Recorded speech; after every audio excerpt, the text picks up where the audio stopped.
I'm not sure where I heard it. It might have been you yesterday. In fact, we were talking about a saint is just a sinner who never gave up. Oh, I love that. Yeah, and actually, a lot of the message that the Cosmic Masters give us is an extremely positive one. You talked about the cosmic glass half full. Yes.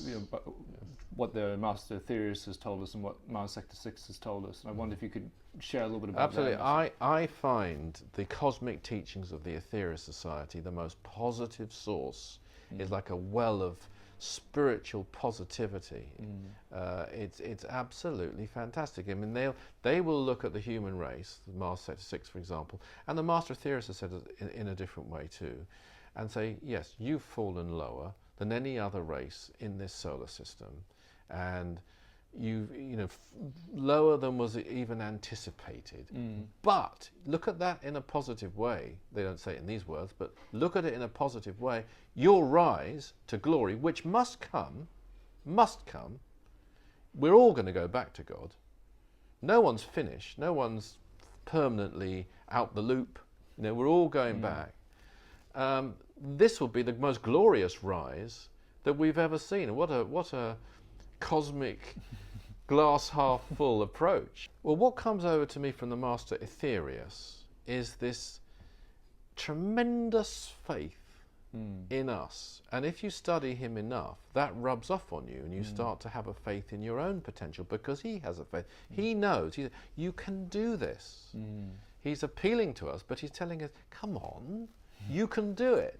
And it comes over so clearly, so often in his teachings, that in the end, if you immerse yourself in them enough, you start to really not believe it, yes, and you start to realize it, and so you must become a more positive person yourself, and it's very, very empowering. I must say. I have to say as well, the Master Jesus and the 12 Blessings, everything he says is so just beautifully said and inspiring, and he's just sort of drawing you into your own spirituality in a way that is so magnetic. Actually, you really feel like I can. The way he describes love, for example, and the way that he describes that love flowing from your spirit to your soul, and you manifest. You almost feel like, well, I could find that peace and share with the entire world. I could send forth this love to the entire world. That's very true, and the Master Jesus is such a beautiful, if I may use that term, intelligent being. I mean, the very fact, I think,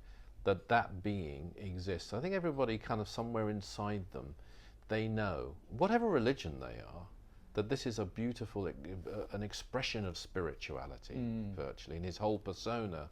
And that of itself gives hope, that such a being could exist, of that beauty and perfection. It is like an illustration of divinity. And I think in the 12 Blessings, it's really that living model and example that he's given us, that we can be not only this positive force for change, but also that we can epitomize this living, beautiful spirituality, which comes out in the expression of service, which is that love in action, to take us forward into this new Aquarian And he's age. telling us about other beings who, next to whom he will say, he's naught virtually. Those aren't his exact words, but the Mother Earth, as we're talking here, and her divine patience, her tremendous compassion, and the Sun, the mighty Sun. Likewise, in the 9 freedoms, Mars Sector 6 will give a message. The whole essence of the 9 freedoms, it could be summed up as hope, because it's a journey which must be taken, which will be taken into freedom, into glory, into spiritual expression. It's positive in its very essence. Yes, there are tests. Yes, there are things we have to do along the way, things we have to learn along the way.